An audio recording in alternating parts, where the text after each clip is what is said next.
안녕하세요 여러분, 그 남자의 극장전 김혜영입니다. 오늘은 특별히 상반기에 개봉됐던 영화들을 총 정리하는 시간으로 꾸며볼까 하는데요.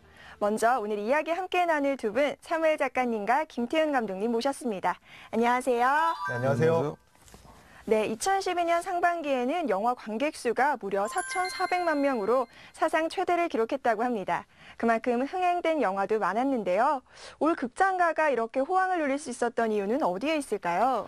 네, 우선 4,400만이라는 숫자에 좀 놀랐고요. 좀 있으면 우리나라 연간 관객이 1억 명을 돌파할 날이 곧 오겠네요. 그 상반기에 흥행이 좋았던 부분은 아무래도 좋은 영화들이 많아서 골고루 많았기 때문이 아닌가 싶고요. 스릴러랑 공포를 제외한 모든 장르에 기억할 만한 작품들이 고루 나와줬던 것 같습니다. 예. 김태훈 감독님 생각 어떠신지 궁금하네요. 공감하고요. 이제 그런 이유도 있고, 이제 아무래도 경제가 어렵다 보니까, 이제 주말에 가족들과 함께 극장에서 보내시는 분들이 굉장히 많아진 것 같아요. 네, 그럼 지금부터 본격적으로 몇 가지 키워드를 통해서 상반기 영화계 흐름부터 살펴보겠습니다. 먼저 첫 번째 키워드는 복고입니다.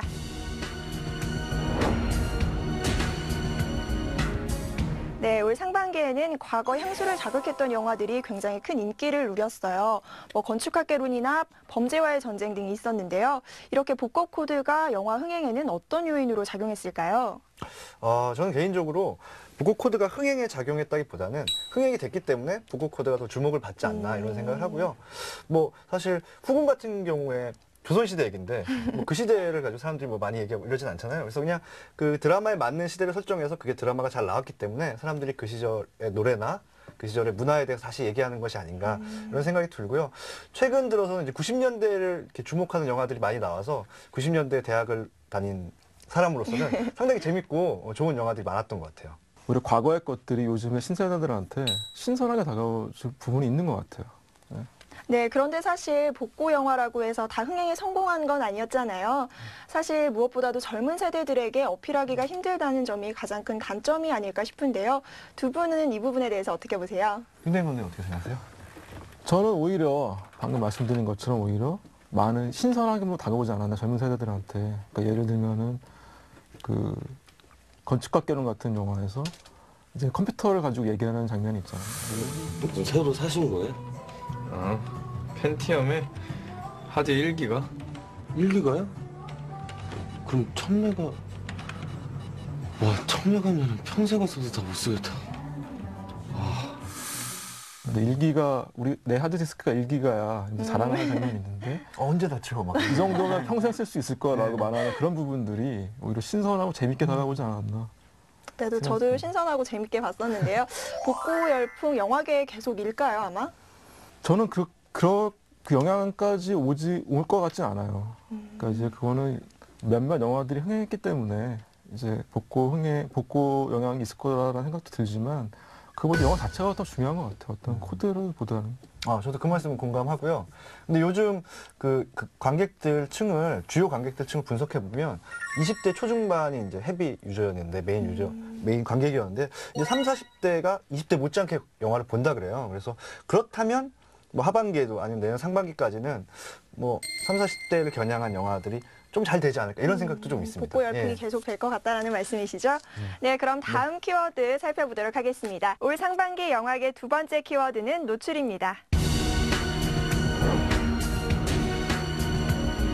올 상반기처럼 영화가 개봉도 되기 전에 이 노출이란 소재가 내내 화제가 됐던 적도 없었던 것 같아요. 돈의 맛, 후궁, 그리고 은교까지 노출이 굉장히 화제가 됐었는데요. 그런데 막상 개봉이 되고 나자 노출에 대한 그런 소재나 화제성이 좀 사그라들었어요. 이 부분은 어떻게 보세요? 그거는 이제 사무엘 작가님이 전문이니까 한번. 네? 제가요?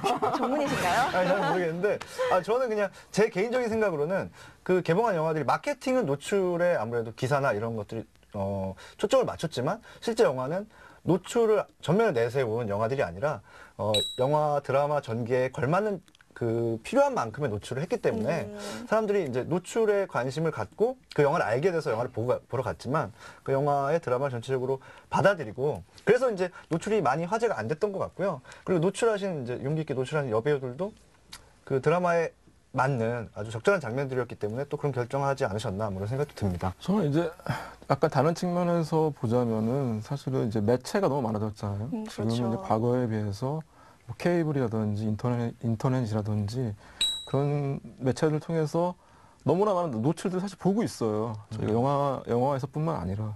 그렇기 때문에 사실은 마케팅적으로 누가 벗었다, 뭐 복근이 뭐 있다, 뭐 이런 거 너무 많이 보고 있거든요, 저희가. 그렇죠. 그래서 영화가 막상 영화를 보고 나면은 막상 노출에 대해서는 이렇게 사람들이 관객들이 이렇게 얘기하지 않는 것 같아요. 그런데 저는 과다한 노출이 마케팅 때문에 앞으로의 배우분들이 노출 연기를 펼칠 때 조금은 좀 꺼려지지는 않을까 하는 우려가 좀 들거든요. 이 부분에 대해서는 어떻게 생각하세요? 아, 저는 그렇게 마케팅이 뭐 이렇게 노출, 뭐 가슴이 나왔다, 등이 나왔다 이런데 집중되는 건 좀 불쾌한 얘기긴 한데 그러니까 작품에 어울리는 어떤 과감한 노출이나 아니면 과감한 캐릭터 연기는 계속 됐으면 좋겠습니다. 계속 봤으면 좋겠고요. 저는 오히려 많은 배우들이 더 노출을 많이 할 것 같아요. 노출 바람이 왜냐면- 계속일까요? 그러니까 자신의 매력을 보일 수 있는 가장 좋은 기회일 수도 있어요. 어떻게 보면. 그렇기 때문에 이게 뭐 마케팅에 대한 부담이나 아니면 개인 이미지에 대한 부담들이 있을 수 있지만 오히려 반대로 생각하면은 그 많은 주목을 자기한테 쏟는 거잖아요. 배우들한테. 그렇죠. 그래서 저는 오히려 많은 배우들이 우리 노출 연기에 대한 부담을 좀 덜 수 있지 않나. 그런 기회가 되고 있지 않나 하는 생각이 드네요. 네, 맞아요. 관객들 인식도 많이 바뀐 것 같아요. 네. 사실 보면. 네. 네. 네, 노출에 대한 이야기 계속 나눠보고 있는데요. 그렇다면 올 상반기에 노출 연기를 했던 배우들 중에서 가장 인상적이었던 배우가 있다면 누가 있을까요? 아, 예, 뭐 이런 걸 꼽는 게 약간 부담스럽긴 한데 저는 개인적으로 정말 솔직히 김무열 씨 노출 연기가 상당히 인상 깊었고요. 김무열 씨 최근에 또 여러 가지 안 좋은 일 겪고 계신데 힘내셔서 빨리 영화계 현장으로 복귀하셨으면 좋겠고요. 네, 그렇습니다. 김태형 감독님 어떠셨어요? 저도 남자 배우를 꼽고 싶습니다. 아. 저는 후궁의 김민준 씨. 꼭 같은 남자로서 정말 좀 짚어주세요. 아픔이 전해지는 그런 노출 연기였던 것 같아요. 여배우분들이 좀 섭섭해하시겠어요. 그렇죠? 저희 말고도 이렇게 사랑받고 계시기 때문에. 아, 혜영 씨는 어떠셨어요? 저는 후궁의 조여정 씨가 아무래도 인상 깊더라고요. 말한다고 해서 뭐가 달라지는데 이런 발칙한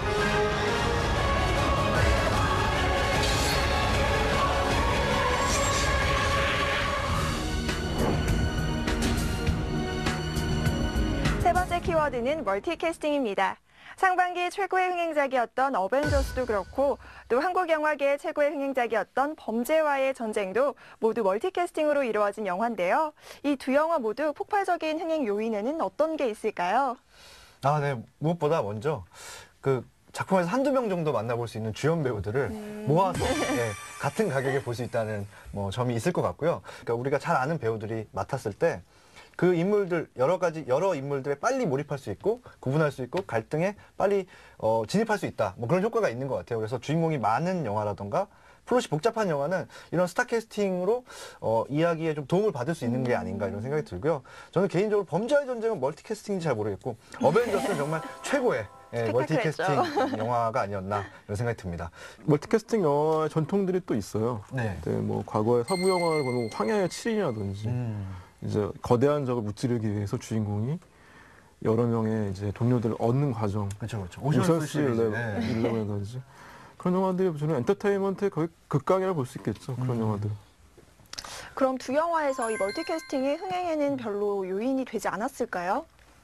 범죄와의 전쟁은 사실은 이제 이 멀티캐스팅이라는 용어는 이제 스타들이 여러 명 나왔을 때 멀티캐스팅이라고 하는 것 같고요.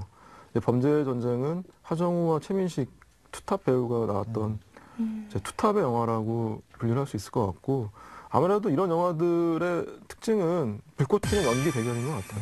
그게 이제 가장 큰 볼거리가 아닌가. 이게 지금 뭐 하는 짓이고? 예? 그럼 대부님이 건달입니까? 예? 대부님은 대부님을 뭐라고 생각하신대? 내가 물어보입시다. 멀티캐스팅 하면 이 배우들의 시너지 효과가 영화에도 좋은 영향력을 미친다라는 장점이 있는데요. 멀티캐스팅의 장점, 뭐 또 다른 건 어떤 것들이 있을까요? 글쎄요, 같은 값에 여러 배우를 볼 수 있다. 이런 게 있을 것 같고요. 아, 범죄는 왜 멀티캐스팅이냐 한번 생각해 보니까 영화 끝나고 조연 배우들이 너무 주목을 받아서 저희가 생각하기에 거의 다 주연급이에요, 이제. 그럴 수 있죠. 예, 그래서 이제 멀티캐스팅 영화가 되지 않았나. 옛날 드라마 같은 경우 보면 이병헌 씨 무슨 그 정우성 씨, 뭐 이런 사람들이 한꺼번에 나오는 드라마들 있잖아요. 그런 어떤 전설의 영화가 되지 않을까 이런 생각도 듭니다. 김태형 감독님은 멀티캐스팅으로 영화 시도해볼 생각 있으세요? 전 전혀 없습니다. 아, 없으세요? 왜냐하면 스타들이 저랑 영화 오는 걸 별로 원치 않는 것 같아요. 근데 만약에 해준다면 해줘도 저는 안 하는 쪽을 택할 것 같아요. 그렇다면 또 장점이 있으면 단점이 있기 마련인데요. 멀티캐스팅에 단점이 있다면 어떤 것들이 있을까요? 제가 이렇게 말씀드리는 이유도 사실은 단점이 더 많기 때문에 드리는 말씀이거든요. 두 가지 정도로 얘기를 하자면은 첫 번째는 이제 여러 배우들이 나옴으로 해서 그게 이제 기대치를 높인다는 거죠. 영화라는 건 사실 기대치가 높으면 그만큼 또 실망할 경우의 수가 굉장히 커요. 근데 두 번째는 이제 그러니까 주인공이 여러 명이다 보면은 사실은 시나리오 쓰기 너무 힘들고 그 다음에 주인공한테 가야 될 여러 가지 이제 그 집중이 여러 배우들한테 분산이 되면서 이제 영화 자체가 좀 산만해질 위험이 있는 것 같아요. 저는 한국에서 멀티캐스팅 영화는 그렇게 많이 나올 것 같지 않아요. 이제 그 이유는 너무 바빠요, 배우들이. 그렇죠. 그래서 이제 이렇게 품앗이 하듯이 사실 한국에는 헐리우드 같은 그런 전통은 사실 없는 것 같아요. 헐리우드 배우들은 사실은 품앗이 출연하듯이 네, 여기저기 맞아요. 네. 단역으로 많이 작은 출연을 역할을 해주고. 하는데 네. 아직까지 충무로에서는 그런 식의 이제 캐스팅은 사실 이루어지기 힘든 부분이 있는 것 같아요. 네, 그리고 또 올 상반기에는 우리의 예상을 깨고 흥행이 잘 된 영화들도 굉장했는데요. 그래서 이번에는 반전 흥행작에 대해서 얘기해 볼까 합니다. 먼저 부러진 화살이 있었죠. 올 상반기 흥행 6위라는 놀라운 성적을 거뒀어요. 두 분께서는 부러진 화살 영화 흥행 기대하셨어요? 저는 사실은 조금은 기대했었어요. 그러니까 이게 많이 이렇게 크게 영화가 잘 될 거라고 생각 못했지만 그래도 어느 정도 사람들 기대 이상으로 흥행하지 않을까라고 사실은 조심스럽게 예상했었습니다. 사회 작가님은 저는 어떠셨어요? 이렇게 사실 예상을 많이 못했고요. 그러니까 그 예산에 비해서는 이제 흥행을 할 것이다. 예산이 워낙 작았기 때문에 했는데 네. 뭐 이렇게 뭐 수십 배 이런 수익을 내거나 많은 관객들이 이렇게 찾아줄 줄은 뭐 전혀 예상을 못했었어요. 잠깐 기다리세요. 헌법소원이라 혈흔감정 신청에 대한 기각은 법률에 따라 재판받을 권리를 침해하는 헌법 위반이다. 헌법재판소에 내세요. 이런 건 나하고 상의를 하셨어야죠. 혈흔감정 기각은 오늘 일어난 일인데 어떻게 미리 상의를 합니까? 아니 뭐 기각당할 걸 기다렸던 것 같네요. 내가 한두 번 당했습니까? 미리 써놨어요. 누가 변호사인지 모르겠다. 앞으로는 꼭 상의하세요. 예? 교수님, 오늘 재판 어떠셨어요? 본대로입니다. 이게 재판입니까? 개판이지? 교수님, 자, 잘했습니다. 교수가 판사님을 쏘는데 뭘 잘해? 아니 이 양반이 무슨 네, 부러진 화살 영화는 5억 원이라는 저예산으로 256억 원이라는 수익을 냈는데요. 이 영화가 이렇게 반전 흥행에 성공할 수 있었던 요인은 몇 가지, 뭐 어떤 것들이 있을까요? 이제 대중들이 바라고 있던 어떤 중요한 곳을 이제 긁어주지 않았나 싶어요.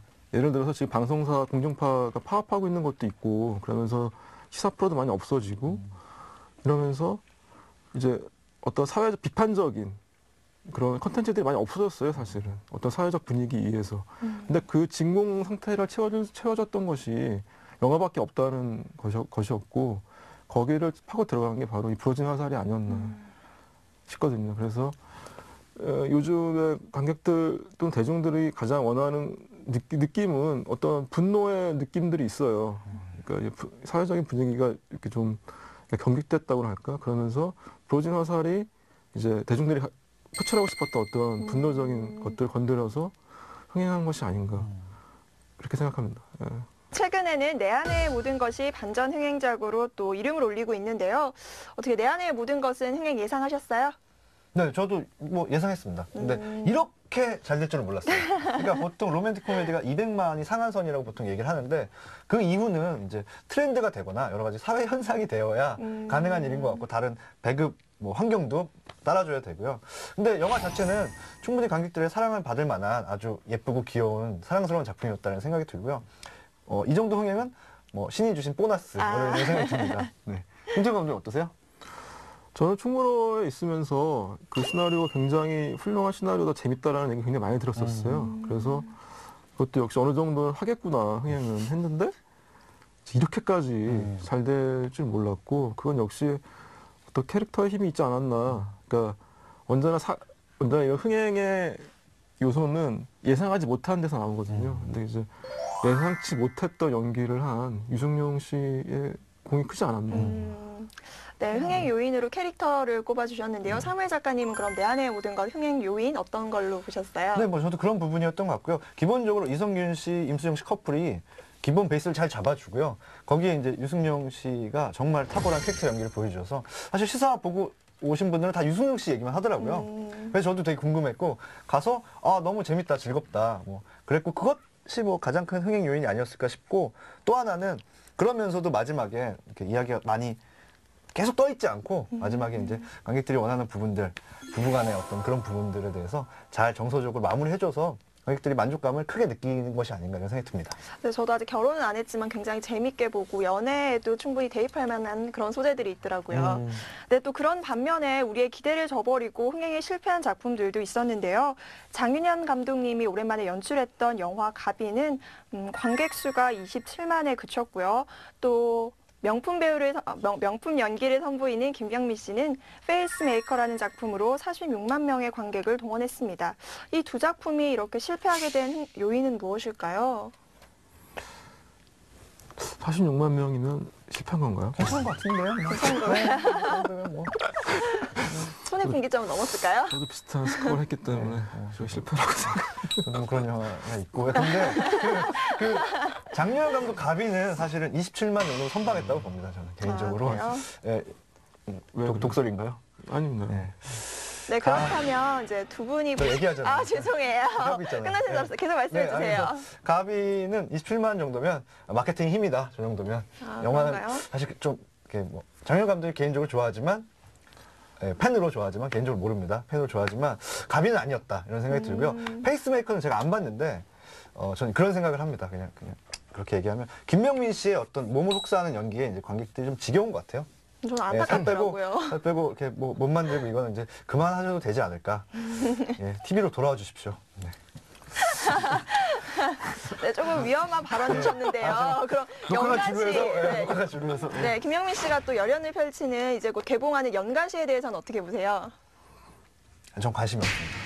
아, 그래서 그러세요? 수다도 안 봤는데요. 네. 굉장히 흥행할 겁니다. 근데 저는 기대를 하고 있거든요, 사실. 개인주의적으로 모든 영화 흥행한다 그러시면 어떡해요? 잘 될 거예요. 네, 그럼 혹시 두 분은 올 상반기에 이 영화 좀 더 잘 됐으면 좋았을 텐데 흥행이 좀 저조해서 아쉬웠다, 혹은 또 안타까웠다라고 느꼈던 영화 뭐 어떤 게 있으실까요? 흥행이 안 돼서, 물론 이제 흥행이 안 되면 다 안타깝죠. 네. 하지만 이제 그런 쪽보다는 이제 그 독립영화 중에서 예를 들면 되게 볼만한 작품들이 많았던 것 같아요. 말하는 건축가라든지 아니면 홍상수 감독님의 다른 나라에서라든지 지금 상영하고 있는 두 개의 문, 뭐 이런 영화들도 굉장히 훌륭한 영화들이거든요. 그러니까 사실 이렇게 다큐멘터리에서는 이렇게 얘기를 해요. 10,000명이 들면 보통의 이제 상업영화 100만이 든 것 같다. 네, 그러니까 이제 말하는 건축가 같은 경우 3만 명이 들었고 두 개의 문 같은 경우도 한 3만 명이 넘었다고 그러더라고요. 많은 분들이 극장을 좀 찾는 수고를 하시면서 더 많이 봐주셨으면 좋겠습니다. 관객들이 정말 정확하게 그 좋은 영화, 즐거운 영화를 이제 구분하시는 것 같고요. 마케팅에 뭐 휘둘리거나 뭐 볼 영화가 없어서 그 영화를 뭐 많이 봐준다거나 이랬던 부분이 없었던 것 같습니다. 그래서 하반기에도 이랬으면 좋겠고, 좋은 영화가 더 많이 들고 안 좋은 영화는 좀 덜 들고 그런 현상이 계속 됐으면 좋겠네요. 네, 지금까지 키워드를 통해서 영화계 정리를 해봤는데요. 이제 다음은 영화강에서 마련한 2012년 상반기 영화강 시상식을 가져보도록 하겠습니다.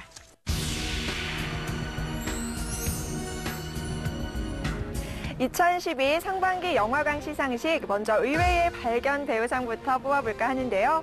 우리에게 잘 알려져 있지 않던 배우더라도 올해 우리에게 큰 감동을 줬던 배우들 누가 있을까요? 저는 단연코 코리아의 한이 에리스를 꼽고 싶습니다. 예.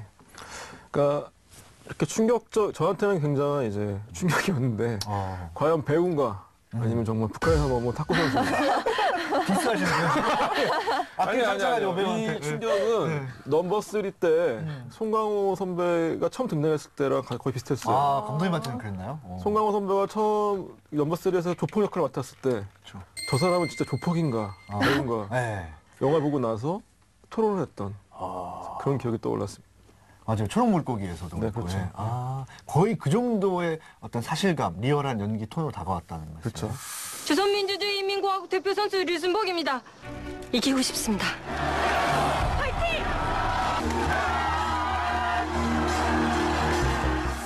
올해 새로 발견한 배우 중엔 곽도원 씨가 좋았어요. 그 범죄와의 전쟁의 검사 역할. 많은 분들이 이제 하정우 씨 오른팔 했던 그 배우분 이름이 뭐죠? 성함이? 네. 김성균 씨. 김성균 씨를 많이 꼽는데 저는 곽도원 씨 연기 톤이 너무 마음에 들고요. 너무 그러니까 그 김성균 씨만큼이나 영화의 사실감을 더해준 캐릭터가 아니었나 싶고 지금 또 유령에서도 좋은 톤으로 연기를 보여주고 네, 계시더라고요. 저도 유령에서 그래서 보고 앞으로 있어요. 더 큰 역할로 영화에서 또 만나 뵀으면 좋겠다. 또 같이 일을 해볼 수 있으면 좋겠다 이런 생각도 했습니다. 예. 네, 그럼 이번에는 최고의 남우주연상을 한번 뽑아볼까요? 남우주연상에는 누가 있을까요? 그럼 제가 먼저 말씀드릴게요. 저는 범죄와의 전쟁의 하정우 씨. 이제 굳이 얘기하면 주인공은 최민식 씨거든요. 서포팅 해주는 역할인데 주연 이상의 무게감으로 드라마를 확 잡아준 그런 느낌이 있었습니다. 네, 그래서 하정우 씨를 꼽고 싶고요. 하정우 씨는 정말 여성 팬들도 많지만 남자 입장에서도 팬이고 다음 영화를 보고 싶고 또 하나 말씀드리면 러브픽션에서 너무 좋았어요. 그 능청스러운 톤이 맞아요. 정말 최고였고요. 저는 이제 코미디 영화를 좋아하니까 하정우 씨랑 꼭 한번 영화를 같이 해보고 싶습니다. 혹시 특히 좋았던 장면이 있다면 어떤 장면이 있을까요? 좋았던 장면은 기억에 남는 좀 장면? 이따 말씀드리려고 그랬는데 하정우 씨는 먹는 장면이 일품이죠. 네, 음식을 먹는 장면은 그렇죠. 범죄의 전쟁 보고 저도 중국 음식을 먹으러 갔었거든요. 바로 UCC에도 막 올라오고 네, 했었죠. 그 정도로 정말 맛깔나게 음식을 소화하시는 네, 그런 배우가 아닌가. 예. 저는 내 안의 모든 것은 유승용 씨. 네, 그렇죠. 또 그것도 저는 유승용 씨가 충무로 최고의 배우가 될 거라고 그가 데뷔할 때부터 생각하고 있었어요. 네. 그래서 그가 이제 주로 악역을 맡으셨는데 이번에 여자를 이제 유혹하는 그런 플레이보이 역할을 맡았잖아요. 너무 재밌었어요. 네. 그래서 이미지 변신도 하면서 이 배우는 무엇을 맡겨도 다 해낼 수 있는 배우다라는 것을 보여주신 것 같아요. 네, 이번에는 그렇다면 최고의 여우주연상은 누구한테 주면 좋을까요? 성회 작가님 어떠세요? 저부터 말씀드릴까요? 저는 돈의 맛의 윤여정 선생님께 드리고 싶습니다. 윤여정님께 드리고 싶고요. 사실 그 연세에 그렇게 과감한 연기를 하기도 쉽지 않고요. 그렇게 용기를 내주신 것도 좋았고 사실 올해 최고의 노출이었다는 생각도 들고요. 그러니까 그게 이제 뭐 이렇게 노출 수위가 높아서 이런 부분이 아니라 여배우로서 그리고 그 아주 표독스럽고 그 모든 갈등의 핵심에 있는 인물을 정말 그 아주 여리여리하신 윤여정 선생님께서 무게감 있게 잘 소화해 주셨기 때문에 백 선생님이나 백윤희 선생님이나 김강욱 씨나 다 살아나지 않았나 이런 생각이 들었어요. 그래서 특별히 여우주연상을 드리고 싶습니다. 예. 김태형 감독님은? 저는 은교의 김고은 씨가 가장 압권이지 않았나 생각을 하게 되고요. 그러니까 주연으로서 처음이고 신인급 배우인데 그렇죠. 가장 어렵다는 그 노출 연기를 너무 자연스럽게 했던 것 같아요. 그래서 저 김고은 씨. 사실 김고은 씨 같은 경우는 연말에 정말 실제로 신인 여우상을 충분히 기대해 볼 수 있겠죠. 네. 네, 저도 보고 굉장히 인상 깊었어요. 네. 뭐 얼마나 잘할까라는 좀 부정적인 시각으로 봤었는데요. 연기력도 굉장히 좋고 그 캐릭터에도 굉장히 잘 맞더라고요. 그렇죠. 은교는 17살짜리 여고생이고요. 자기 감정에 정말 솔직한 아이인 것 같아요. 저 무슨 말을 해도 혼내면 안 돼요. 저 자고 갈게요. 저 오늘 집에 못 가요.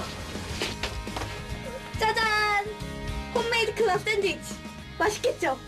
제가 이 작품을 하게 되는 그런 거는 저한테 있어서는 상당한 용기가 필요했고 도전이었던 것 같아요.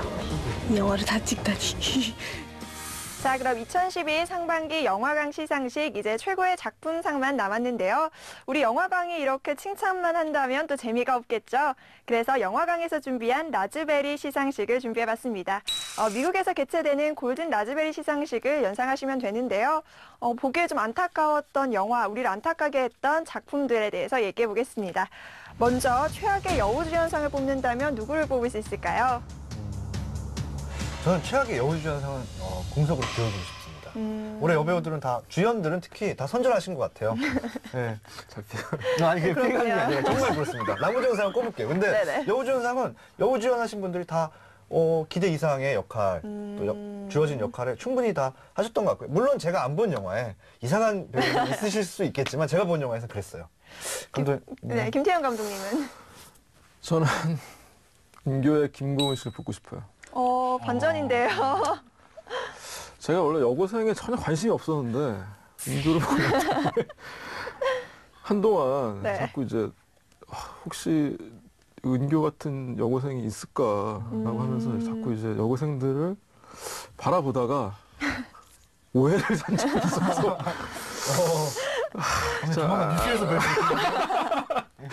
안 좋은 기억이 있었어요. 그래서 은교아리를 좀 하셨군요. 개인적으로 근데 사실은 전 이 부분을 솔직하게 공감하는 게 뭐냐면 은교를 보고 나와서요. 교복 입은 여학생을 봤을 때 그게 아니라 제가 그거를 이렇게 이상한 생각을 떠났다는 게 아니라 그 맞지? 내 이상한 게 아니잖아. 제 얘기 끝까지 들어보세요. 뭐냐면 봤을 때 괜히 미안해지는 거 있잖아요. 보지 말아야겠다. 어떤 느낌인지 아시죠? 네, 그런 느낌이었어요. 그래서 은교가 남자들에게 큰 파문을 일으켰구나. 이런 생각이 김고은 드네요. 씨가 안 좋은 영향을 끼친 거죠. 그러니까 뭐 최고의 영예도 주시고 또 이제 라즈베리 상도 주시고 그랬네요. 네, 저는 공감이 잘 안 가는데요. 근데 남성분들은 그러셨다고 합니다, 여러분. 네, 다음에는 이제 최악의 남우주연상 한번 뽑아볼까요? 저는 이제 극장에 아직 걸려 있어서 애매하긴 한데요. 네, 어떤 작품에 어떤 배우? 저는 그 배우를 상당히 좋아합니다. 저는 이 작품에 잘 안 어울렸다. 그런 부분이고 연기도 뭐 잘하신 것 같은데 하여튼 작품이 안 어울렸다는 느낌으로 미스고의 유해진 씨를 꼽고 싶네요. 저는 좀 더 코믹한 톤으로 갔어도 좋았을 것 같고 하여튼 전체적인 작품이랑 좀 튄다는 느낌이 좀 있었어요. 그래서 되게 어렵게 유해진 씨를 꼽고 싶고요. 유해진 씨는 뭐 훨씬 더 좋은 연기 다른 작품에서 많이 보여주실 거라고 기대하고 있습니다. 네, 김태형 감독님은요? 저는 범죄와의 전쟁에서의 최민식 씨를 꼽고 싶습니다. 피해 가시려고 좋은 분들만 이렇게 얘기하시고 되게 비겁한 거 아닙니까? 아닙니다. 왜요? 저희 이유가 아버지가 있다면? 생각났어요. 최민식 씨를 보면서 저희 아버지가 생각나서 아버지와의 안 좋은 기억들이 새록새록 솟아오르면서 한동안 좀 약간 패닉의 상태. 감정이입을 또 하셨군요. 네, 감정이 되게 심하게 했어요. 그래서 그거는 이제 반대로 얘기하면 최민식 씨 연기가 너무 좋았기 때문에 그런 거 아닌가요? 아니요. 아닙니다. 그렇구나. 그럼 혜영 씨는 뭐 남녀 통틀어서 한 분만 뽑자면 어떤 분이 이렇게 아쉬웠거나 그러셨는지 궁금하네요. 저는 이제 미스고의 고현정 씨 역할이 좀 아쉬웠어요. 사실 고현정 씨 굉장히 팬이거든요. 근데 뭐라 그럴까요? 조금 원맨쇼 하는 느낌이 든다고 할까요? 어우러지지 않는 다른 캐릭터들과 너무 고현정만을 위한 영화가 아니었나. 연기력은 너무 좋으신데, 미모도 너무 좋으신데, 그런 점이 좀 아쉬웠습니다. 뽑아놓고 되게 좋은 얘기를 하시네요. 팬이에요. 그러면 이제 유해진 씨랑 고현정 씨는 라즈베리 커플로 선정되도록 하겠습니다. 네. 그리고 이제 라즈베리 시상식 좀 안타까웠던 최악의 작품상이 남았는데요. 이제 작품상 한번 뽑아볼까요? 김태형 감독님 먼저. 저는 코리아를 뽑고 싶어요. 네. 왜요? 코리아라는 영화가 일단 흥행도 어느 정도 하고 평도 나쁘지 않았지만 저는 이제 좋은 기획에 비해서 영화의 이 디테일들이 사실은 이제 좀 기대치를 넘지 못하는 수준이 아니었나 싶어요. 그러니까 이제 하여튼 이제 어차피 코리아라는 영화는 기획 영화고 끝이 뻔히 보이고 엔딩이 뻔히 보이는 영화인데 그런 영화가 나쁘다는 것이 아니라 그런 영화일수록 이제 좋은 디테일을 가져가야 되거든요. 이렇게 다른 영화에서 보지 않았던 디테일들, 뭐 이런 연기 톤이라든지 아니면 이런 것들 보여줘야 되는데 사실은 그 기대치를 넘지 못했던 또는 그러니까 조금 더 잘 만들 수 있었는데 못 만들지 않았나, 그 기대치에 미치지 못하지 않았나 해서 전 코리아를 뽑고 싶어요. 저는 뭐 다들 예상하시겠지만 가비를 꼽고 싶습니다. 제가 가비와 개인적인 원한이 있는 것도 아니고요. 오해하시겠어요? 정말 그런 걸 어떡합니까? 좀 영화 보면서 약간 힘들었고요. 그래서 다음 작품에는 장윤영 감독님이나 그 주진모 씨나 다들 각자 차기작을 하시겠지만 그 전 대표작들만큼 수준의 영화들을 보고 싶다, 아쉽다 그런 마음에서 기다리고 있다 이런 마음에서 가비를 꼽아보겠습니다. 네, 근데 가비의 어떤 점이 좀 삼일 작가님한테는 공감이 형성되지 않고 안 좋다라는 이게 제가 설명하면 할수록 저한테 안 좋을 것 같은데 뭐 줄거리 혹시 아니면 뭐 영상미 술 마시고 했는데 말씀해주세요. 생각해보니까 좋았던 것도 같아요. 영화가 되게 근데 그게 아니라 사실은 어디라고 좀 꼭 집어서 얘기하기가 좀 힘들 정도로 뭐 전체적으로 좀 힘들었습니다. 사실. 와닿는 느낌이. 네, 솔직히 하겠습니다. 네, 뭐 개인차니까요. 그렇죠, 여러분. 나중에 죄송하다 그러죠. 잘 도와드릴게요. 네. 네, 이렇게 해서 라즈베리. 잠깐만요. 혜영 씨도 하셔야죠. 불편하고 우리 다 했는데. 네, 저도요? 뽑아주세요. 예. 뭐 최악의 이제 작품. 최악이라기보다는 아쉬웠던 영화요. 저는 미쓰고 자꾸 말씀드려서 죄송한데 미쓰고가 좀 영화 전반적인 줄거리나 그런 소재들이 좀 안타까웠어요. 고현정 씨나 뭐 유해진 씨 같이 이렇게 탑 배우들도 성동일 씨도 나오고 괜찮은 배우들이 굉장히 많이 나오셨는데 각각으로 보면 굉장히 이 영화 볼만하겠다라고 기대를 했는데 한데 뭉쳐놓으니까 조금 약간 산만한 느낌도 들고 좀 붕 뜨는 그런 느낌 때문에 좀 안타까웠습니다. 최고의 작품상이 남았는데요. 최고의 작품상 한번 뽑아볼까요? 김정 감독님 먼저 들어야 될 것 같아요. 먼저 하시죠. 저는 이건 아주 개인적인 작품상인데요. 저는 건축학개론을 드리고 싶습니다. 사실은 나무주연상, 여우주연상 모두 다 건축학개론에 몰아드리고 싶은데 뭐 그럴 수는 없는 것 같고. 소년 감성. 네. 저는 건축학개론이 너무 좋았고 실제 배경이 되는 96년도 제가 대학교 1학년 시절이고요. 다만 아쉬운 건 그런 사랑이 없었다는 거, 그 시절에. 근데 하여튼 여러 가지 생각을 하게 하는 저는 개인적으로 여운이 아주 오래가는 영화였고요. 그래서 상반기 뭐 흥행면에서도 그렇고 아까 얘기했던 복고 코드 부분도 그렇고 건축학개론을 꼽고 싶네요. 복고 코드가 와 닿으셨나 봐요, 아무래도. 김태훈 감독님은 어떠세요? 저는 범죄와의 전쟁을 상반기 최고작으로 꼽고 싶어요. 그 이유가 있다면은 어떤 이유가 있을까요? 픽션인데 실화보다 훨씬 더 현실감 있었던 픽션이었다. 그리고 이제 한국 영화에서 보기 좀 힘들었던 어떤 묵직한 주제의식 갖고 있었다라는 생각이 들고요. 그 다음에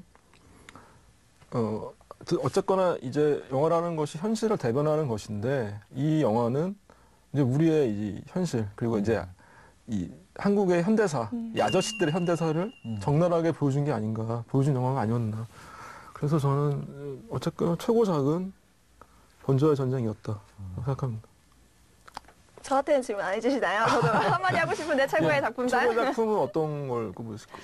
저는 최고의 작품상으로 좀 저도 지극히 개인적인데요. 돈의 맛이라는 영화 굉장히 감명 깊게 봤거든요. 저는. 어떤 이유인지 좀 궁금하네요. 네, 이렇게 다들 주위에도 궁금해하시는 분들이 많더라고요. 사실 돈의 맛이 그렇게 흥행은 잘 되지 않았는데 저희 같은 20대 친구들한테는 이제 뭐 취업난이라거나 앞으로의 뭐 돈에 관련된 것들을 다시 한번 생각하게 해주는 영화가 아니었나 해서 좀 안타까움도 있었고 영화를 보면서 난 좀 더 바람직하게 돈을 벌면서 생활해야 되지 않을까 하는 생각도 하고 여러 가지 생각을 하게 해준 영화였습니다. 재벌가에 들어가고 싶다 이런 음악 때문에 그런 건 아니셨고? 아니 저는 그걸 보면서 재벌가를 무슨 말씀하시는 거예요 지금? 재벌가가 더 싫어졌어요. 정말 힘든 곳이구나. 돈의 맛은 약간 의외긴 했지만 네. 어떤 말씀인지 좀 알 것 같아요. 시사점을 많이 주는 영화였던 것 같아요. 그럼 어떤 돈의 맛으로서 성공한 거겠네요. 그러니까 돈의 맛의 주제도 사실은 관객들한테 그런 메시지를 전달하려고 했던 영화인 것 같거든요. 근데 혜영 씨가 그렇게 생각했다니까 그 영화는 어떤 정도에서는 성공했던 것 같아요. 네, 저한테는 굉장히 와닿는 메시지들이 있었습니다. 네, 이렇게 해서 시상식은 이제 끝마쳐 보고요. 또 올 상반기에는 할리우드 블록버스터들의 공세가 굉장했는데요. 그에 반해 또 우리 한국 영화들이 흥행을 계속해서 잘 이어나갔어요. 두 분은 하반기에 한국 영화계의 전망 어떻게 보세요? 지금처럼 인기 행진을 이어나갈 수 있을까요? 제가 하반기 끝까지 모르겠고요. 7월 정도 생각해보면 지금 어메이징 스파이더맨이 거의 이제 뭐 70~80% 뭐 이렇게 그렇죠. 예매율을 막 점유하고 있고요. 다크나이트가 또 기다리고 있습니다. 네. 그래서 이제 여름 시즌에는 이제 약간의 이제 고전이 이렇게 예상되기도 하는데 뭐 도둑들도 있고요. 또 이제 추석쯤에는 왕이 된 남자도 있고 굵직굵직한 작품들이 있어서 상반기만큼 큰 흥행을 좀 이어가서 저는 이제 그 기록적인 아까 얘기했지만 연간 관객수 1억 명 정도의 기록을 한번 달성해 보는 것이 어떨까? 1억 명 넘지 않나요 원래? 안 넘는 걸로 알고 있는데 지금 4,400만 상반기가 최고 기록이래요. 그러니까 이제 여름에 주로 많이 보니까. 아, 1억을 넘은 적이 있었나요? 그럼 1억 받고 1억 2천으로 하겠습니다. 네. 네. 저는 이제 상반기의 흥행 키워드는 이제 전작 흥행 실패 감독들의 대반격이었다 생각을 합니다. 아, 예. 이상하게 상반기에 꼽히는 흥행 영화들의 전작 감독님들의 전작 영화들이 다 흥행 스코어가 굉장히 안 좋았어요. 재밌으니까 한번 꼽아볼까요? 범죄와의 전쟁은 그 전에 비스티 보이즈가 안 그렇죠. 된 윤종빈 감독 그렇죠. 작품이고요. 건축학개론은 불신족을 또 이영주 감독의 작품이고, 그다음에 후궁은 가을로가 안 됐었나요? 가을로 전에 사실 개봉 못한 영화도 있어요. 아, 개봉된 감독님이. 김대승 감독님의 또 재기적이고. 네. 사실 그분들이 이제 흥행 굉장히 어려운 상황이었었는데 이제 멋지게 어떤 역습을 보여주시지 않았나 하는 생각 들고. 아, 그런 면에서 생각해도 되게 재밌네요. 네. 하반기에 흥행 키워드는 저는 영화 자체가 아니고 대선인 것 같아요. 대선. 예. 정치적인. 12월 말에 엄청난 드라마가 펼쳐집니다. 그래서 이제 대선 전까지 수많은 이제 이슈들과 사건들이 이제 다 그쪽으로 집중이 될 것 같은데 이제 물론 이제 대선 전에 개봉하는 영화도 큰 타격이 있을 것 같고, 그렇죠.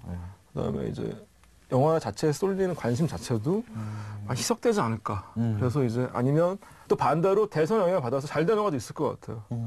그거는 이제 어떤 뭐 정치적인 지향적으로 갖는다든지 아니면 거기에 관련된 어떤 영화들. 그래서 저는 하반기의 키워드는 흥행 키워드는 대선으로 꼽고 싶어요. 네. 네. 하반기에 흥행 키워드 이렇게 몇 가지 뽑아주셨는데요. 그러면 하반기 한국 영화계의 그 전망은 또 어떻게 될까요? 대선입니다. 여전히 대선인가요? 그렇죠. 네. 근데 뭐 지금 이제 런던 올림픽도 있고 사실은 흥행에는 다 올림픽도 있구나. 악재들이잖아요, 사실은. 그렇죠. 그리고 뭐 프로야구도 잘 되고 있고. 네. 그러니까 또 프로 스포츠가 잘 되면 극장에 사는 관객 수가 좀 줄어들기도 하는데 올해는 양쪽 다 잘 되고 있어서 그러니까 이거는 예상 전망이라기보다는 바람은 하반기에도 계속 좀 잘 됐으면. 예. 저도 그런 예, 바람이거든요. 예, 그래서 됐으면 하는 바람입니다. 하반기에는 저도 빨리 영화를 찍었으면 좋겠어요. 그 이제 하반기에 찍기 시작하면 내년 상반기쯤 개봉하겠죠? 대선 전에 예. 대선 특수를 노리는 영화라면. 예, 알겠습니다. 네, 그럼 사무엘 작가님께서는 하반기의 흥행 키워드 어떤 걸로 예상하고 계세요? 또 얘기해야 되나요? 아니 혹시 또 바라는 거, 그다음 한 번 더, 네, 이렇게 해서 말씀해 주시면. 저는 알고 있습니다. 이건 음모입니다. 노출? 예, 이건 노출을 원하시나요? 저는 뭐, 노출이 아니고요. 네. 예, 자꾸 이쪽으로 몰아가게 되는데, 저는 사실은 개인적으로 정말 재밌는 코미디 영화를 이렇게 헐리우드 영화든 우리나라 영화든 자주 못 보는 것 같아요. 목마르게 기다리고 있는데. 뭐 이제 내 안의 모든 것 같은 경우도 너무 재밌었지만 이제 로맨틱 코미디였고 정말 하드코어한 코미디 영화를 한국 영화든 해외 영화든 보고 싶다는 바람이 있고요. 그런 코드로 흘러갔으면 좋겠고 최근에 이제 SNL 코리아가 이제 19금 코미디를 하면서 사람들 반응이 되게 너그러워졌거든요. 코미디에 대해서. 그런 영화를 보고 싶습니다. 혹시 하드코어드 뭐 노출 코미디 영화 이런 장르는 아니고요. 노출을 제외하고. 제가 말만 하면 이렇게 가네요.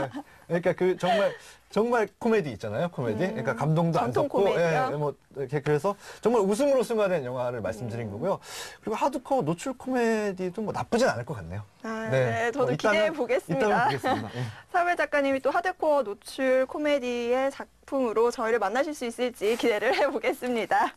지금까지 몇 가지 키워드를 통해서 2012 상반기 영화계를 정리해봤는데요. 하반기에는 또 어떤 영화들이 관객들에게 웃음과 감동을 전해줄지 기대를 하면서 저희는 이만 물러가도록 하겠습니다. 오늘 함께해주신 사무엘 작가님, 김태훈 감독님 수고하셨습니다. 감사합니다. 네, 감사합니다.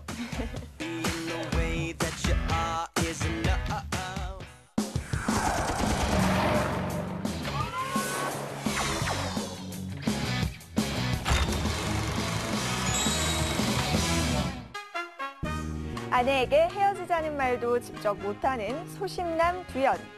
그는 이혼을 위해 아내에게 카사노바를 선물하는데요. 완벽한 이혼을 위한 유혹 프로젝트, 과연 성공할 수 있을까요? 첫눈에 반해 결혼에 골인한 부부, 설레는 연애도 달콤한 신혼도 지난 그들은 푸석푸석한 일상과 지나치게 익숙한 서로가 무료하기만 합니다. 유쾌하고 발랄한 로맨틱 코미디 내 아내의 모든 것은 행복하고 이상적인 연애와 신혼생활을 보여주기보다는 그 시간이 지난 후의 모습들에 초점이 맞춰져 있는데요. 현실적인 스토리에 독특한 인물 설정이 잘 조화된 덕분에 관객 수 450만을 돌파하면서 승승장구 중입니다. 민규동 감독이 직접 작사한 샹송, 영화 내 안의 모든 것의 OST 함께 감상하시죠.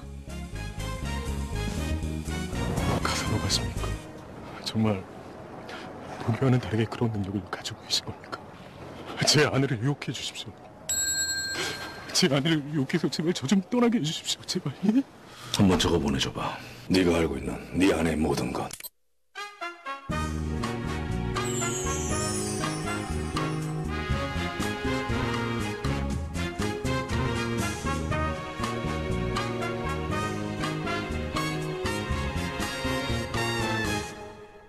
Tu te rappelles de notre première journée?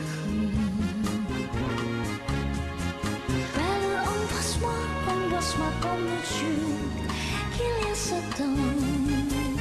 전설의 가사노바 안 넘어갈래야 안 넘어갈 수가 없다 이거지. 수 없는 선을 정복했었지.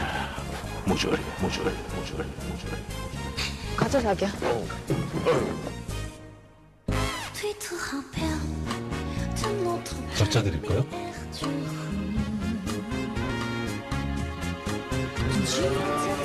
손길이 참. 적자 보실래요? 아, 잘 자시네. 제가 좋아하는 거 너무 잘하시는 것 같아요. 우리들이 잘 통하는 거니까.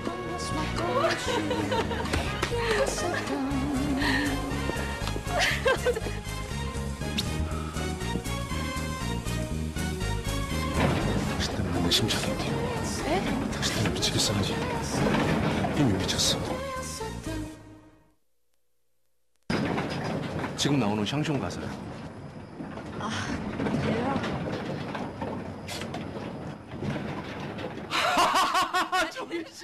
아, 이 사람.